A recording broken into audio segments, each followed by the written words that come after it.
축복에 대해서 감사함으로 올리는 찬양의 시입니다. 사실 이 땅에 사는 대부분의 사람들은 좋은 일이 있어야 감사하지 나쁜 일인데 무슨 감사하느냐 그렇게 반문을 합니다.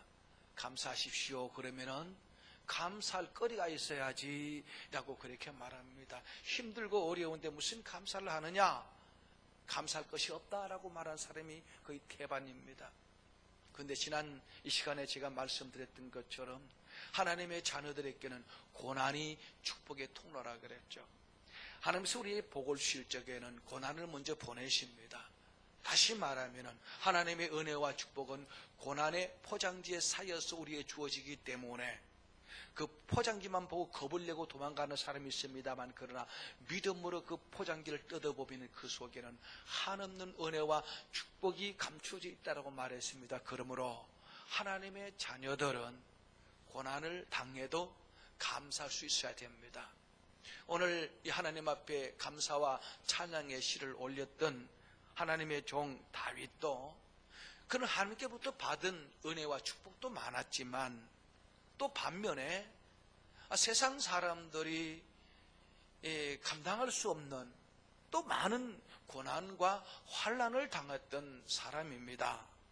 우리가 잘 아는 대로 사울 왕의 핍박을 받아서 하나님께서 이스라엘 사울 왕의 뒤를 이어서 다윗을 이스라엘 왕으로 세우겠다고 약속하셨는데 그 약속받은 다윗이 길이 형통해야 될 텐데 오히려 사울 왕의 핍박을 당하여 10수년간 저 산으로 들판으로 쫓겨다니면서 참 말할 수 없는 고난의 삶을 살았습니다.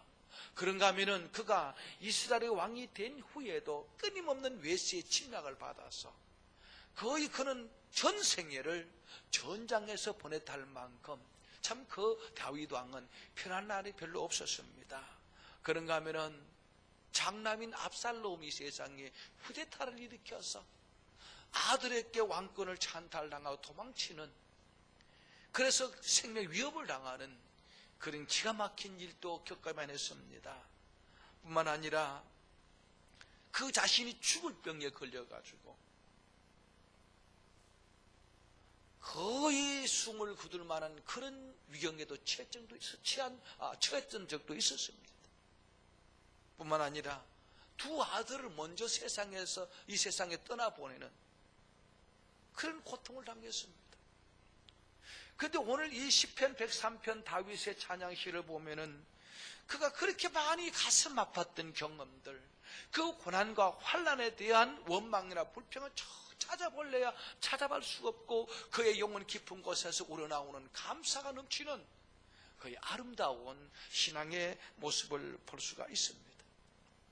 사실 다윗이 그가 세상을 살아가면서 그가 당한 고통과 환난만 마음에 담아두고 그것을 되새김질하고 살았다면 그거는 온전한 복을 누릴 수 없었을 거예요. 그런데 다윗은 그 숱한 역경과 환난과 고통의 순간들을 잊어버리고 주께서 베푸신 은혜만, 축복만 가슴에 새겨놓고 늘 감사하며 찬양을 드리며 살았던 그런 모습을 그의 시편 전체를 통해서 우리는 읽을 수가 있습니다. 그리고 다윗은 말합니다. 모든 하나님의 백성들도 나처럼 여호와 하나님을 찬양하라고, 감사하라고 그렇게 요청하고 있습니다. 22절에 보면은 다윗이 뭐라고 말하고 있는가 하면은 여호와의 지으심을 받고 그가 다스리는 모든 곳에 있는 너희여 여호와를 송축하라. 내 영혼아 여호와를 송축하라. 나는 하나님을 찬양하노라, 감사하노라. 그러므로 하나님의 지으심을 받고 택함을 받은 모든 백성들아, 나처럼 이 다윗처럼 하나님을 찬양하며 하나님 감사드리라고 그렇게 말하고 있습니다. 그리고 여러분, 감사한다는 그 자체가 이미 하나님의 복을 받은 증거입니다. 다른 말로 하면은 하나님의 은혜와 하나님의 복을 받지 못한 사람은 감사할 줄 모릅니다. 벌써 우리가 하나님을 향한 감사하는 마음이 있다는 그 자체가 그 사람이 하나님의 복을 받은 사람인 것을 증거하고 있다는 것입니다. 어떤 복을 받았습니까? 감사하는 사람은 그 양심이, 그 영혼이 성령으로 거듭났다는 증거입니다. 성령으로 거듭나지 못한 양심은 더러운 양심이고 타락한 양심입니다. 타락한 양심은요, 절대 감사할 줄 모릅니다. 하나님이 아무리 좋은 것을 줘도 그걸 깨닫지 못하죠. 사람에게도 언덕을 입어도요, 이 더러운 양심을 가진 사람은 감사할 줄 모르고 오히려 원망하고 불평하고 배신 때리고 뒤에서 욕하고 그렇게 살아갑니다. 그러나 예수의 피로 그 양심이 깨끗하게 씻음받고 성령으로 그 양심이 거듭난 사람의 영혼에는 감사함이 넘치게 되는 거예요. 우리 예수님 당시에 10사람의 문둥병자가 예수님을 찾아왔습니다. 문둥병자는 하나님의 저주를 받았다는 표입니다. 문둥병에 걸리게 되면은 하나님 앞에 나와서 예배를 드릴 수 없습니다. 성전에 들어가지 못합니다. 가족과 함께 살지도 못합니다. 저 토굴 속에서 깊은 산골짜기에서 외롭게 일생을 살다가 죽어도 그 시신을 거두지 못합니다. 저주받은 사람이기 때문에. 그럼 문둥병에 걸리게 되면은 사람들이 다니는 길로 나가지 못합니다. 혹 길을 가다가 사람을 만나면은 입술을 가리고 부정하다 소리치며 가야 됩니다. 만일 그러지 않고 건강한 사람 맞다닥거리면은 돌로 쳐 죽여도 무방합니다. 그렇게 버림받은 영혼입니다. 그 버림받은 영혼을 가진 문둥병자 10명이 예수님께 와서 예수님을 불쌍히 여기시고 고쳐주십시오라고 했습니다. 그때 예수님께서 가서 너희 몸을 제사장에게 보이고 모세의 율례를 따라서 성전에 가서 제물을 드리라. 이 말은 내가 너희 병을 고쳐주었노라 이 말입니다. 그 10명의 문둥병자가 길을 가다가 보니까 문둥이 깨끗이 나왔습니다. 얼마나 좋습니까? 근데 9사람은 다 제 길로 가버리고 한 사람만 돌아와서 예수님 앞에 무릎 꿇고 찬양하며 감사를 드렸다 그랬습니다. 그때 예수께서 이 사람을 향하여 말하기를 그 9이 다 나음을 받지 아니했느냐? 그 9은 어디 있느냐? 하나님께 감사하는 사람이 너밖에 없느냐? 그러면서 내 믿음이 너를 구원하였느니라. 무슨 말인가 하면은 감사하는 그 마음에 구원받을 만한 믿음이 있다는 겁니다. 9명의 문둥병은 육신의 병은 고쳤지만 영혼이 거듭나지 못했어요. 그 영혼이 양심이 씻음받지 못했기 때문에 감사할 줄 모르고 제 길로 갔지만 한 사람, 이 사마리아 사람 한 사람만 돌아와서 하나님 앞에 감사를 드리잖아요. 왜 그렇습니까? 이 한 사람은 육신의 병만 고친 것이 아니라 그 양심도 거듭났기 때문인 거예요. 그러므로 우리 마음에 하나님을 향한 감사한 마음이 있다면 그 사람은 영원히 거듭난 사람이다. 그러니 감사하는 마음이 있는 그 자체가 복받은 것이죠. 그리고 감사는 신앙 인격에 성숙했다는 증거입니다. 여러분, 나이가 어린 아이는 도대체 감사할 줄 모릅니다. 그러다가 나이가 들어 인격이 성숙해지면 부모님에 대한 은혜를 알게 돼요. 부모님이 은혜를 안다는 것은 그만큼 그가 인격이 성장했다는 겁니다.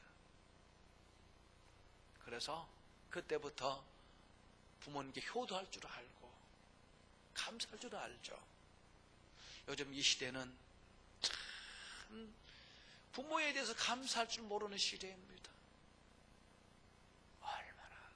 아무리 평생 이 부모가 일평생 지 뒷발에 대줬는데도요, 부모를 섬길 줄 모릅니다.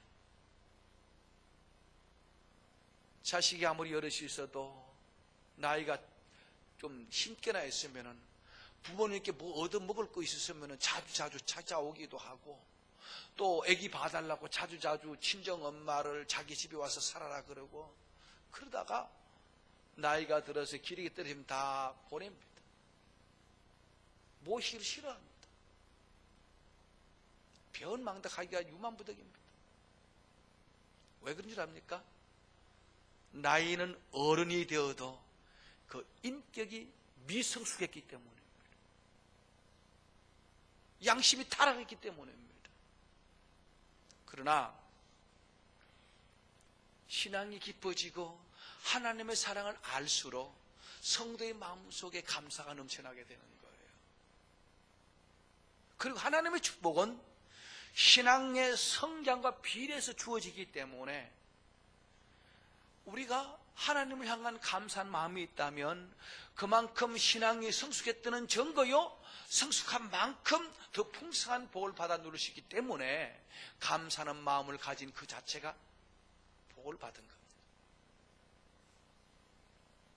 감사는 축복의 통로입니다.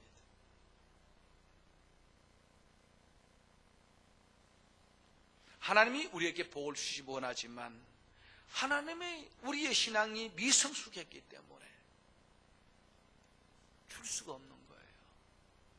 아이들이 아무리 때를 서고 울어도 고작해야 젖이나 먹이고 우유나 빨립니다. 초등학교 다니는 아이에게 용돈을 많이 안 줍니다. 고작해야 1,000원 이상 안 넘어가죠. 어린아이는 아무리 때를 써도 많은 돈을 주지 않습니다. 자라서 그 재물을 관리할 수 있는 능력이 있다 싶으면 이제는 네가 이 돈을 줘도 허랑방탕하지 않고 잘 관리하겠구나 싶으면 그때 부모가 재산을 물려주는 것처럼 하나님도요, 아무리 복을 많이 줘도 감사할 줄은 모르고 하나님 뜻대로 살지 않은 것을 이미 다 알고 계시는 거예요. 복을 받지 못하는 것은 하나님 잘못이 아니라 우리에게 문제가 있다는 겁니다. 우리의 믿음이 성숙하지 못했기 때문입니다. 그러므로 감사는 신앙 성숙의 증거이니까 감사는 축복의 통로입니다. 그런데 뭘 감사해야 됩니까? 사실 세상을 살아가다 보면 우리 성도들에게도 많은 고통이 있습니다. 다윗이 그랬던 것처럼. 따지고 보면은 감사할 일이 아무것도 없는 거예요. 우리가 어떤 시련과 고통을 당해도 우리는 먼저 우리가 받은 가장 귀한 은혜와 축복을 기억해야 됩니다. 그게 뭡니까? 오늘 성경은 다윗이 뭘 감사하는가 하면은 내 영혼아 여호와를 송축하라. 내 속에 있는 것들아 다 그의 거룩한 이름을 송축하라. 내 영혼아 여호와를 송축하며 그의 모든 언택을 잊지 말지어다. 그가 내 모든 죄악을 사하시며 라고 했습니다. 예수께서 우리 모든 죄악을 사하셨다는 거예요. 인간은 모두가 죄 가운데 태어납니다. 아담의 원죄를 가지고 태어나기 때문에 죄인으로 태어납니다. 사람이 세상 살아가면서 죄를 짓기 때문에 죄인이 되는 것이 아니라 죄인으로 태어났기 때문에 그 죄의 본성이 죄를 짓게 하는 거예요. 이 죄는 우리들을 영원한 지옥 형벌 받게 하는 겁니다. 근데 예수님께서 우리 죄를 사하시기 위하여 어떻게 하셨습니까? 예수님은 근본 하나님이신데 하나님이신 예수님이 하늘 보좌 버리시고 이 땅에 오셔서 우리 모든 죄를 대신 짊어지시고 십자가에 못 박혀 피 흘려주시고 몸 찢어 죽으심으로 그 피로 우리 모든 죄를 깨끗이 씻어주셨다는 겁니다. 그냥 내 용서해 줄 게가 아니고 우리 죄값을 예수께서 십자가에 못 박혀 지불하심으로 우리 죄를 용서해 줬다니 말입니다. 그러니 얼마나 놀라운 은혜입니까? 여러분, 우리가 정말 평생 갚아도 갚을 수 없는 이 죄의 값을 주님께서 십자가에서 단번에 지불하셨으니 우리는 우리 행위와 상관없이 하나님 앞에 의인이라 일컬음을 받았으니 얼마나 큰 복을 받은 사람입니까? 세상에서 우리보다 더 착하게 사는 사람도 많이 있습니다. 그러나 하나님 없는 착한 삶은 자기들의 죄를 보상하지 못합니다. 천주교에서는 일평생 선하게 살면은 그 선하게 살았던 자신의 삶이 자기 죄를 보상해 준다고 생각하는데 천만의 말씀이죠. 만만의 콩떡이죠. 허물 없는 사람이 어디 있습니까? 여러분 자신을 들여다보십시오. 마음에 끊임없이 일어나는 죄의 욕심을 볼 것입니다. 더러운 죄의 소욕이, 교만한 생각이 꼬리를 물고 일어날 것입니다. 하나님의 은혜가 그 죄의 소욕을 억압시켜 주기 때문에 우리는 그 죄를 짓지 않지, 이미 마음에 그 죄의 욕심이 일어나는 그 자체가 죄거든요. 예수께서 말씀하셨죠. 형제를 미워하는 자마다 이미 살인했다라고요. 여자를 보고 음욕을 품은 자마다 이미 간음했다라고요. 남에게서 탐하면 이미 도둑질 했다라고요. 그럼 우리들은 죄에 안 지는 사람 아무도 없습니다. 그 모든 죄를 예수께 보혈로 깨끗이 씻어주셨으니 얼마나 감사합니까? 우리 모든 죄를 사하셨다. 감사하라. 그 다음에 우리 모든 병을 고쳐주셨다 그랬습니다. 고쳐주는데 그냥 고쳐준 것이 아니고, 우리 예수님이 이 땅에 오셔서 고난당하시는 가운데 이제 잡히셔서 신문을 당하면서 그 옷옷을 다 벗겨놓고 본디오 빌라도가 예수님을 가죽 채찍으로 치게 하십니다. 덩어리를. 그 가죽 채찍 끝에는 납덩어리, 새 칼코리가 달려있는데 등을 한번 내려치면은 그 납덩어리, 새 칼코리가 등에 팍 꽂혀가 이 채찍을 뜯어낼 때마다 살점이 뚝뚝 떨어져 나왔다 합니다. 살점이 떨어져 나오고 등에 뼈가 훤히 드러나는데 피가 낭자히 쏟아졌습니다. 이사야 선지자는 그가 그렇게 채찍에 맞은 것은 우리의 병을 대신 짊어주시고 우리의 병을 고쳐주기 위함이라고 성경은 그렇게 말해주고 있습니다. 여러분, 몸이 아플 때 누가 나를 대신 아파줄 사람이 있겠습니까? 내 대신 누가 안 할 테니까 너는 편안히 지내라고 할 사람이 있습니까? 또 그럴 마음이 있어 그렇게 못합니다. 우리 인간들은. 그 귀하신 예수님, 하나님의 아들 예수님께서 내 질병을 대신 짊어지시고 대신 아파주셨다는 이 사실, 얼마나 놀라운 은혜입니까? 잊지 마시기 바랍니다. 뿐만 아닙니다. 오늘 우리에게 본문이 이렇게 말하고 있죠. 내 생명을 파멸해서 속량하시고. 내 생명을 파멸해서 속량했다는 말이 뭡니까? 그분이 나를 살리려고 대신 죽어주셨다는 말입니다. 예수님께 십자가 높이 매달려 몸 찢기시고 피 흘려 죽으신 것은 그분의 죄 때문이 아니고 나의 죄를 용서하시고 허물과 죄로 죽었던 나를 살리기 위하여 대신 죽어주셨다 이 말입니다. 얼마나 놀라운 은혜와 사랑입니까? 6.25 동란 때에 한국에 선교사로 왔던 분이 북한에서 선교 활동을 하다가 일사후퇴 때에 이렇게 남한으로 넘어오는 피난민 대열에 끼어서 오는데 뒤에는 북한 인민군들이 또 끊임없이 포격을 하고, 그래서 피난민 대열에 끼어서 내려오는데 다리 밑에서 아이 울음소리가 나는 거예요. 선교사 부부가 다리 밑에 내려가 보니까 한 여인이 발가벗고 갓난 아이를 자기 옷으로 똘똘 뭉쳐 안고 아기는 울고 있는데 그 산모는 죽어 있는 거예요. 그 남한으로 피난길에 순산을 하게 되었어요. 아기를 해산하게 되었어요. 그 다리 밑에 내려가서 아기를 낳았는데 너무너무 날씨가 추우니까 아이를 자기 옷을 다 벗어서 포대기를 사가 담고 품에 콕 안고 있다가 산모는 죽은 거예요.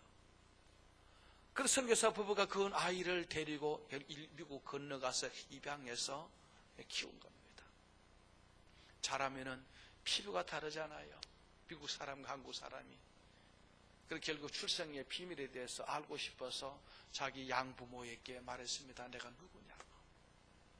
그래서 그 양부모가 그 입양한 아이에게 자취정을 말했습니다.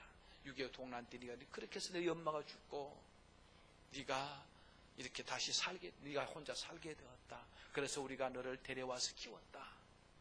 그래서 그 양부모에게 그 장성한 그 사람이 나를 그곳에 데려다 주십시오. 그래서 그 양부모가 입양한 아들을 데리고 그 현장을 찾아왔습니다. 오랜 세월이 지났기 때문에 그 다리는 없어지고 도로가 났는 거예요.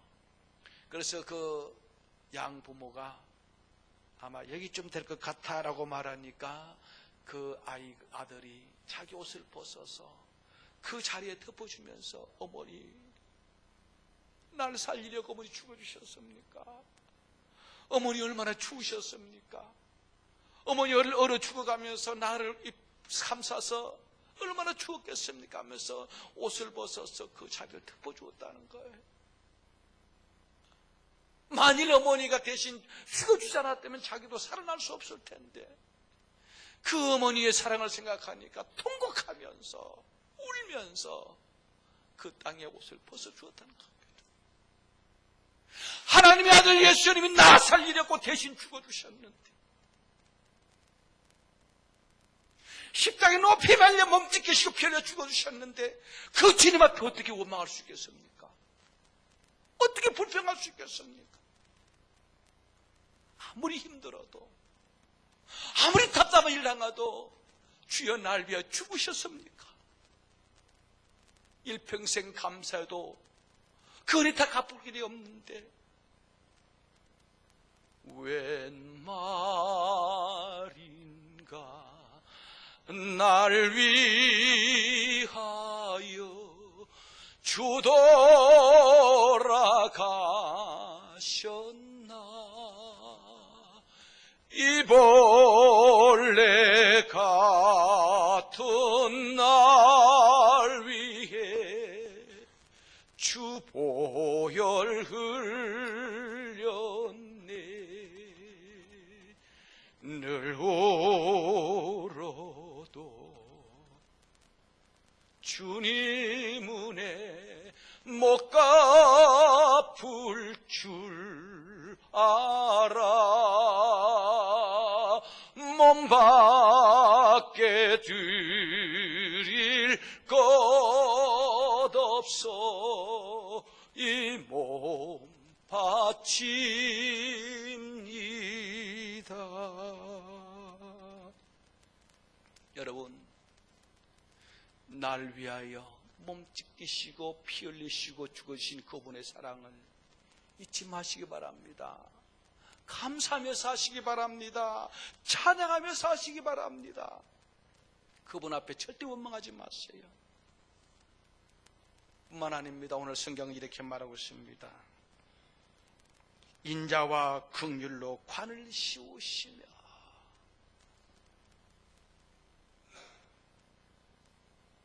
하나님께서 우리들을 인자와 긍휼로 관을 씌우셨다. 우리들을 하나님의 자녀 삼아주시고 일평생 하나님의 사랑과 하나님의 축복으로 우리들을 감싸주고 있다 이 말이에요. 마귀의 자녀로 태어나서 마귀와 함께 지옥 갈 나를 살리시고 하나님의 자녀 삼아주셨는데 얼마나 놀라운 은혜요, 얼마나 놀라운 사랑입니까?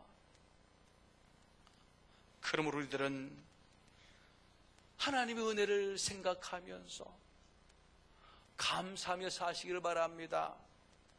감사가 축복의 통로라 그랬는데 이미 감사하는 자는 복을 받은 사람인데 또 이렇게 감사할 때 더 넘치는 더 풍성한 복을 누리시다고 말하고 있습니다. 우리가 감사하게 되면 제일 먼저 주시는 축복이 뭐냐 그럼 마음의 기쁨이 있어요. 한번 물어보십시다. 원망하고 불평하는 마음의 기쁨이 있습니까? 분노가 이글거리죠. 사람이 원망 불평하고 마음에 분을 품고 살면은 기쁨이 없습니다. 우리 몸에요 여러 가지 호르몬이 있는데 아드레날린 호르몬이라는 것이 생성돼 가지고 분출돼 가지고 온갖 질병을 가져다 준대요. 원망 불평하고 사는 사람 자기 육신을 해치는 겁니다. 기쁨이 넘치는 사람에게는 엔돌핀이라는 호르몬이 나와 가지고 이 엔돌핀은요 암도 잡아 묶는답니다.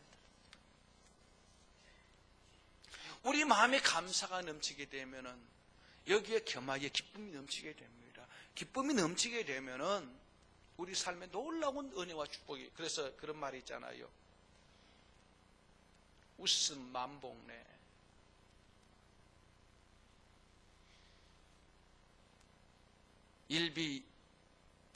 일비하면 일만 가지 재앙이 임하게 되고, 일수하면은 젊어진다.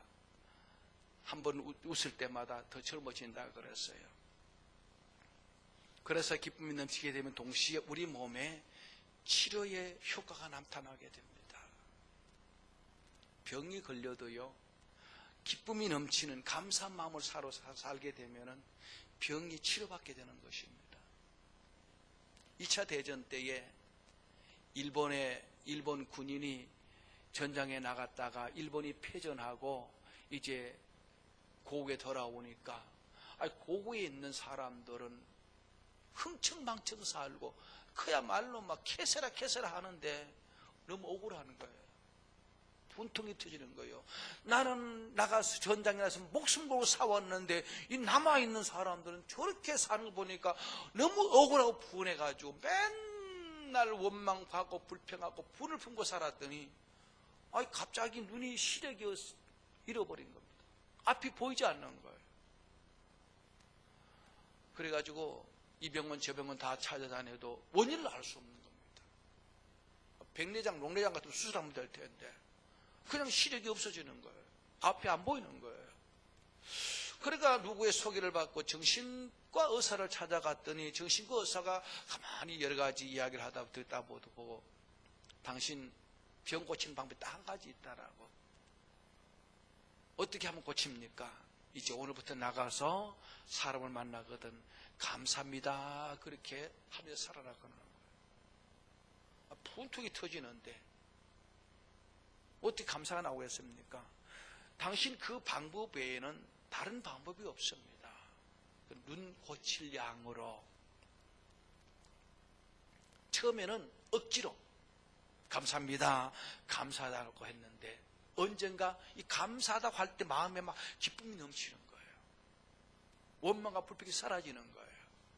그래서 만난 사람이 감사합니다 감사하니까 그냥 막 마음에 막 희생기가 넘치는 겁니다. 3개월 만에 시력이 돌아왔다는 거예요. 기억하십시오. 원망하고 불평하고 사는 사람에게는 계속 원망, 불평거리가 따라옵니다. 그러나 감사하고 살면은 감사할 일만 자꾸 따라오는 거예요. 왜요? 감사는 축복의 통로이기 때문입니다. 축복은 감사하는 자에게 임하게 되는 것입니다. 그래서 유명한 스포츠 목사님 말씀하시기를 별만한 감사를 하면 달만한 복이 임하게 되고 달만한 감사를 하게 되면 해 같은 복이 임한다라고요. 감사는 축복이 자꾸 배가 되는 그런 역사가 있다는 사실입니다. 특히 이런 병든 사람들 하나님 저 병 고쳐주십시오 그러지 마시고 주께서 채찍에 맞으심으로 내 병을 고치심을 감사합니다. 이미 병 고쳐주심을 감사합니다. 주께서 내 병을 대신 짊어주시고 채찍에 맞아주심으로 내 병을 남을 믿습니다. 감사해 보십시오. 제가 5년 병으로 고생하다 예수 믿게 됐다 그랬죠. 예수 믿게 되는데 교회 날 한 달쯤 됐을 때 목사님이 강단을 설교하면서 그 말씀을 하셨습니다. 그가 찔림은 우리의 허물을 인하며 그가 상함은 우리의 죄악 때문이라. 그가 징계를 받으면 우리가 평안을 누리고 그가 채찍에 맞으면 우리가 남을 입었다는 말씀을 주실 때에 예수님이 내 병 고쳐주셨구나. 당장 병이 낫지 않았는데 예수님이 내 질병을 대신 짊어지시고 채찍에 맞으심으로 나를 나음을 입게 했다는 사실을 믿고 감사함으로 다음 주일날 주님 앞에 감사드렸더니 그때 병이 나은 거예요. 병 고쳐주십시오 애원하지 말고 주께서 내 질병을 대신 짊어지시고 채찍에 맞으심으로 내 병을 고치심을 믿습니다. 감사하면은 치유 역사가 나타날 줄 믿습니다. 믿음을 해보십시오. 이 병 언제 낫는가 다 원망하고 나는 이제 병 고친 것 이래 죽는가 보다 그러지 마십시오. 기억하십시오. 우리는 믿어야 됩니다. 뭘 믿어야 됩니까? 예수께서 내 죄를 대신 용서해 주셔서 형벌 받으셨고, 예수 형벌 받은 내가 다시 살아났고, 예수가 채찍에 맞으면 내 병이 남을 받았다. 감사하는 거예요. 찬송하는 거예요. 그리하면 기도의 역사가 나타나게 됩니다. 감사하면은 환난에서 건져주십니다. 요나가 하나님 말씀 불신종하고 도망가다가 큰 풍랑을 만났어요. 결국 그가 자신의 죄 때문인 줄 알고 선원들에게 나를 바다에 던지라 그래서 던졌더니 큰 물고기 와서 요나를 꿀꺽 삼켜버렸습니다. 물고기 뱃속에 들어간 요나, 그 뭐 꼼짝없이 금방 소화돼서 물고기 똥이 될 그런 판인데, 물고기 뱃속에서 요나가 회개합니다. 잘못했다고 회개하고 마지막에 감사 찬송을 드립니다. 요나가 회개하고 감사할 때 하나님께서 물고기를 명하여 요나를 토해내게 하셨다 그랬습니다. 감사할 때 하나님께서 우리에게 환난에서 건져신다 그렇게 말씀하고 있습니다. 감사하면은요 우리 소원을 만족해 하신다 그렇습니다. 솔로몬은 하나님 앞에 소원을 가지고 있었습니다. 하나님의 백성들을 잘 다스릴 수 있는 지혜를 얻고자 하는 소원을 가지고 있는데, 그 소원을 이루기 위하여 하나님 앞에 1000번제를 드렸어요. 하나님 앞에 제물을 드리면서 그 앞에 기도했습니다. 하나님, 저에게 지혜를 주십시오. 지혜를 주십시오 했더니 그 1000번제를 마지막 드리는 날 밤에 하나님께서 솔로몬에 나타나셔서 내 너에게 뭘 줄꼬, 그러니까 저에게 지혜를 주십시오. 그럴 때 하나님이 그 구하는 것이 하나님 마음에 꼭 맞는지라 그가 구한 지혜도 주시고 구하지 않은 부와 영광도 주었다라고 말하고 있습니다. 감사할 때 우리 소원을 들으시되 만족한 소원, 풍족한 소원을 주신다 그렇게 말씀해 주고 있습니다. 말씀을 마치겠습니다. 여러분, 하나님께서 우리에게 주신 말씀 가운데 데살로니가전서 5장 18절에 범사에 감사라는 말씀이 있습니다. 이 범사에 감사라는 말은 좋을 때만 감사하는 것이 아니고 힘들고 어렵고 슬플 때도 아플 때도 감사하는 겁니다. 왜 감사를 할까요? 감사는 축복의 통로이기 때문입니다. 감사하는 자를 위하여 복을 누리도록 준비해 놓은 것이 너무 많다는 거예요. 우리 주님 앞에 늘 감사함으로 하나님 예비하신 그 놀라운 은혜와 축복을 더 풍성하게 누리며 살 수 있게 되기를 예수님의 이름으로 축복합니다.